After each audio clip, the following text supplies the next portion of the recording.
과거 뉴스 속 오늘은 어떤 일이 있었을까요? 영상으로 떠나는 라떼 뉴스 여행. 영상실록 오늘 N.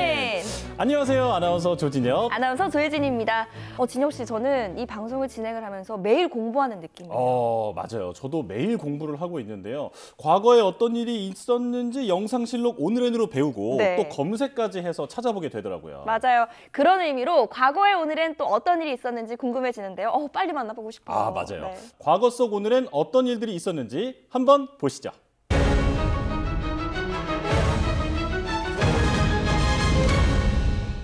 1960년 2월 17일 김포국제공항 종합청사의 준공식이 열렸습니다. 이승만 대통령과 조용순 대법원장이 참석한 가운데 김포국제공항 종합청사 준공식이 거행된 건데요. 우리나라 유일의 국제공항인 김포 비행장에 현대식 종합청사가 건설되었습니다. 새로운 청사는 작년 2월에 착공해서 부흥비 3억 원을 들여서 지은 것으로 국제공항에 필요한 모든 시설을 구비하고 있습니다. 국제선 청사는 최신식의 3층 건물로 지어졌고 내부는 대리석으로 장식됐습니다. 통신시설과 난방, 조명 등의 현대식 설비도 갖춰졌는데요. 김포국제공항이 1960년에 생긴 거였군요. 생각보다 오래됐죠. 네, 근데 혹시 김포국제공항에 처음 자리 잡은 항공사는 어떤 곳이었는지도 좀 궁금한데요. 당시에 국내 최초의 항공사인 대한국민항공을 비롯해서 각국의 항공사들이 이곳에 입주를 했다고 합니다. 당시에 가장 큰 항공사가 들어온 셈이네요. 그렇죠. 제가 듣기로는 김포국제공항에 다양한 비행기들이 좀 다녀갔다 이런 얘기를 들었거든요. 네, 이 콩코드 여객기도 이곳에 잠시 다녀가기도 했었고, 네, 그리고 미군 군사용 전투기 토킹버드도 다녀간 적이 있습니다. 김포공항은 1942년 개설돼 처음에는 일본 가미카제 특공대의 훈련장으로 쓰였습니다. 이후 이곳은 유엔군 사령부의 관할 아래 들어가 미공군이 사용하는 군용 비행장으로서 그 기능이 유지됨과 동시에 1954년부터 우리나라에서도 김포공항 일부를 사용할 수 있게 됨으로써 1954년 이래 국제공항으로 사용하던 여의도 비행장을 1958년 김포공항으로 옮기게 됩니다. 그리고 1958년에 대통령령에 의해 김포공항은 김포국제공항으로 지정됩니다. 김포국제공항이 원래 유엔 사령부 소속의 그 군용 비행장이었군요. 그러니까요. 1960년 김포국제공항 준공식을 치른 이후에 1961년 김포공항 관리권이 우리나라에 이양됐다고 합니다. 이제 완전히 우리나라 땅이 된 거네요. 그렇죠. 이제 온전히 이용할 수 있는 시설이 된 건데 김포공항이 대한민국 국제공항으로 되면서 공항이 점차 확장됐다고 합니다.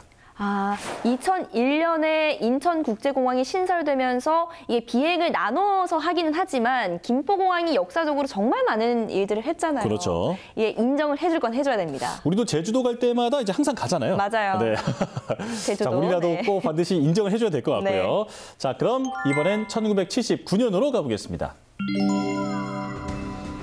1979년 2월 17일 중국군이 1200km에 달하는 베트남과의 국경 전선에서 베트남 침공을 시작했습니다.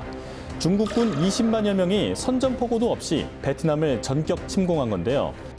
중국 정부는 이 침공을 베트남의 국경 침범에 대한 반격이라고 주장했지만 그러나 실제로는 친소련 정책을 취한 베트남이 캄보디아를 점령한 데 대한 보복의 성격이 짙어 보였고 베트남의 경제적 타격을 가하려는 것으로 보였습니다. 이때부터 그 중국과 베트남의 전쟁이 시작된 건가 봐요. 그렇죠. 이게 바로 베트남과 중국 전쟁의 서막이었습니다. 정말 전쟁 없이 살 수 없는 건가요? 서로 죽이고 또 죽고 이런 시대가 참 잔인하다 이런 생각이 드네요. 맞아요. 이 전쟁을 피해 탈출한 수천 명의 베트남 난민은 남중국해를 떠도는 이른바 보트피플이 됐는데요. 고작 1000여 명 정도의 난민이 구조돼 홍콩에 상륙할 수 있었습니다. 그리고 나머지 수많은 보트피플이 바다에서 목숨을 잃기도 했습니다.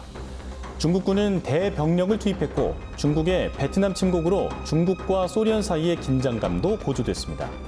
중국은 국경으로부터 10에서 15km의 산악지대에서 막혔고 침공 3주 만인 3월 6일 중국이 제안한 외무차관급 회의를 베트남이 수락하면서 이 전쟁은 끝났습니다. 자, 그럼 이번엔 2007년으로 떠나보겠습니다.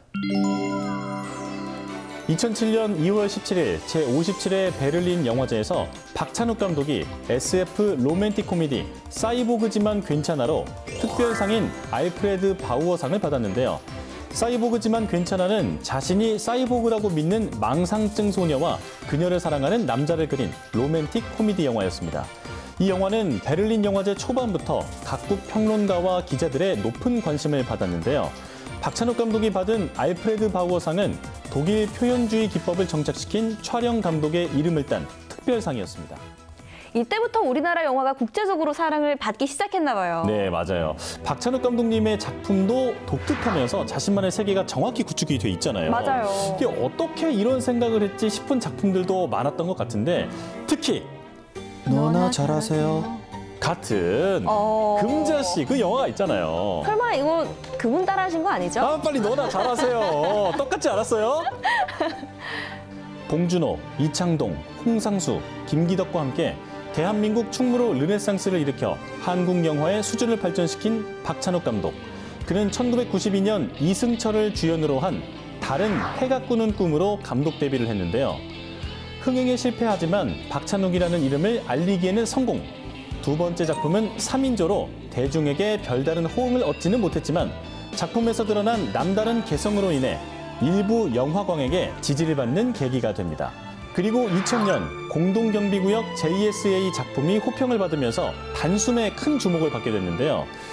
이후 올드보이와 친절한 금자씨, 박쥐 같은 영화를 탄생시키며 자신만의 세계를 구축해 나갔고 2017년 5월 3일 제53회 백상예술대상에서 아가씨로 대상을 수상하는 영예를 얻기도 했습니다.